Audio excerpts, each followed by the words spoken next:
Drama serial ऐश के जुनून episode number 12 के टीजर के रिव्यू के साथ आपकी खिदमत में हाजिर। बात करेंगे एपिसोड नंबर 12 के अंदर क्या होने जा रहा है। तो यहाँ मामलात राहम के लिए कुछ बेहतर होना शुरू हो रहे हैं जनाब। यहाँ पे फारूक जो कि मैं माफिया का भाई है, सगा भाई है, कोई सौतेला नहीं है, लेकिन वो इंसानियत की बेस पे यहाँ राहिम को सच्चा करार करने के लिए अब तैयार हो गया है। उसने सारी की सारी सच्चाई बता देनी है यहाँ अली नवाज़ को, और उसके बाद अली नवाज़ के बाद पछतावा रहेगा और उसे यही कहेगा कि मेरा बेटा मुझे चाहिए, मुझे वापस ला के दो।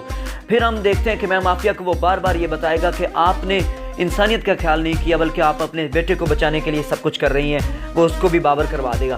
उसके बाद हम देखते हैं दूसरी तरफ जमाल जब राहिम के पास आएगा तो उसे थ्रेट करेगा कि मैं आपको फांसी लगवाऊंगा, मैं ये करूंगा वो करूंगा, मामला ख़राब रहेंगे। तो यहाँ राहिम के लिए इस एपिसोड में कुछ बेहतरी आने वाली है। हमेशा सच जीत जाता है और झूठ हार जाता है। तो यहाँ पे मैं माफिया अपने बेटे की टिकट लगवा के उसे बैरून मुल्क भेज देगी और शहरोज़ को दूर करके वो समझेगी कि शायद वो उसे सेव कर रही है, लेकिन मामला तभी भी उसके ख़िलाफ़ रहेंगे, क्योंकि झूठ जब तक बाहर नहीं आ जाता, जब तक झूठ का सबको पता नहीं चल जाता, झूठ कभी भी दब के नहीं रहता। तो यहाँ हम देखते हैं कि फारूक जो कि मैं माफिया का भाई है, वो सारा मामला जानता है, बेहतर तरीके से जानता है, और ऊपर से वो बहुत अच्छा लायर भी है। लिहाजा वो सारे मामलात को देखते हुए कानूनी कार्रवाई करेगा और कानूनी कार्रवाई करके वो राहिम को बचाने की कोशिश करेगा।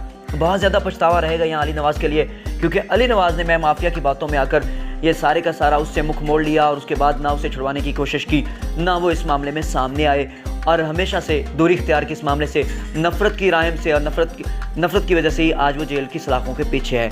यहाँ अगर वो उसकी बात सुन लेता जब राहिम उसके पास गया था तो मामला शायद पहले ही सॉल्व हो सकते थे, शायद शरोज़ को भी बचा लिया जाता। लेकिन मैडम माफिया ये चाहती नहीं थी कि इसको बचाया जाए। वो हमेशा से यही चाहती थी कि शरोज़ कारोबार में आए, और वो चाहती थी कि राहिम के हाथ से ये सारा कुछ छीन लिया जाए।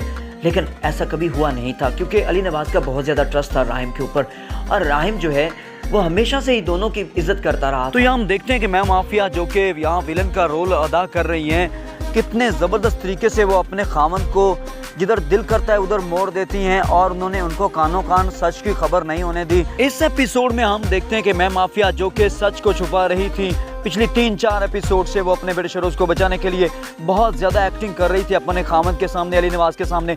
अली नवाज़ इतनी ज़्यादा समझ बूझ रखने वाला, इतना अच्छा बिजनेसमैन, लेकिन अपनी बीवी की चाल में आ चुका था और वो राहिम के ख़िलाफ़ हो गया था। राहिम की बात भी सुनना नहीं चाह रहा था। वजह एक ही थी, क्योंकि आंखों पे पर्दा डाल दिया था यहाँ मैं माफिया ने और शरोज़ ने, दोनों की प्लानिंग। यहाँ कभी चूक भी जाता था शरोज़ तो उसकी मामा बिल्कुल ऐसे प्लान बनाती थी कि किसी को कानों कान खबर नहीं होती थी, और अली नवाज़ राहिम के ख़िलाफ़ रहता था।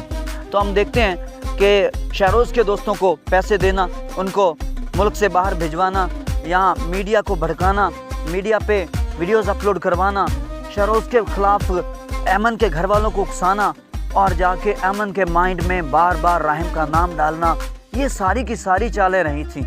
एक ख़ास बंदा जो कि असिस्टेंट है उसको खसूसी तौर पे इसीलिए छोड़ा हुआ है कि राहिम को फंसाना है, शरोज़ को बचाना है। इसके पीछे 2 वजूहात थी। नंबर 1 तो बिज़नेस पे अब जो होल्ड आ चुका था राहिम का, वो छुड़वाना चाहती थी। वो चाहती थी कि शरोज़ सामने आए। लेकिन अगर आपने ऐसा ही करना था तो यतीम खाने से उस बच्चे को क्यों लिया था? वो जहाँ पे था बिल्कुल सही था। तो अगर आप किसी को अडॉप्ट कर लेते हैं, अगर आप बचपन में किसी को अपना बना लेते हो, तो फिर छोड़ने वाली क्या बात थी? अब यहाँ उसके साथ इतनी दुश्मनी करने की क्या ज़रूरत थी? ठीक है, गलती जिसकी हो सज़ा उसी को मिलनी चाहिए। एक माँ वो होती है जो दोनों बच्चों को बराबर प्यार देती है। आपने उसकी माँ बनने का वादा किया था, ठीक है, अब आपका बेटा कसूरवार है तो उसको सज़ा होनी चाहिए। और अगर सज़ा से बचाना भी चाहते हैं तो उसके बहुत ज़्यादा हल थे। आप ऐमन के घर वालों से बात करते, आप ऐमन के घर वालों को पैसा दे के राज़ी करने की कोशिश करते, तो बहुत सारे तरीके थे। आप कानूनी कार्रवाई करते, आप वकील करते, क्योंकि लड़की कौन सा मर गई थी, लड़की तो अभी जिंदा थी, और ना ही उसके साथ रेप हुआ था, वो भी मामला नहीं था। तो मतलब चलो मर्डर अटेम्प्ट था तो उसको आप हादसा भी कह सकते थे, कुछ ना कुछ भी साबित करवा सकते थे। लेकिन ये नहीं होना चाहिए था कि आप जिसको बेटा कहते थे, चलें सगा बेटा ना सही, लेकिन बेटा तो आपने बनाया हुआ था, आपने उसको यतीम खाने से अडॉप्ट किया था। ये सारी की सारी बातें उसके जहन में होनी चाहिए थी। लेकिन आखिर क्या वजह हुई कि शुरू में जो हमें दिखाया गया कि यतीम खानों में जाकर बहुत ज़्यादा पैसा लगाने वाली और लोगों की मदद करने वाली आफिया माँ की ममता के हाथों मजबूर होकर अपने बेटे को यहाँ पे सच्चा साबित करने के लिए एक दूसरे बंदे को फांसी घाट तक पहुँचा रही हैं, एक कत्ल केस में उसको फंसा रही हैं, और अपने सगे बेटे के खिलाफ पूरा मीडिया भड़का दिया है, उसको बदनाम करने की हद कर दी है, बाप की आंखों पे पर्दा डाल दिया है। इतनी ज़्यादा एफर्ट्स उसने किए हैं उसको यहाँ मुसीबत में डालने के लिए कि क्या हद कर दी उसने।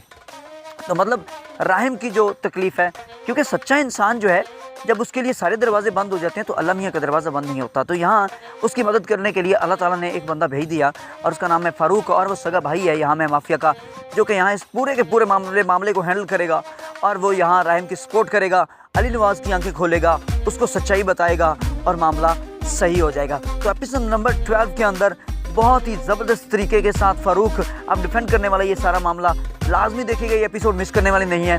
क्या कमाल एपिसोड है। और वीडियो अच्छी लगी हो तो चैनल को सब्सक्राइब भी कर दें, साथ में लगे बेल आइकन को दबा दें ताकि इस तरह की मजीद वीडियोस आप तक पहुंचते रहें।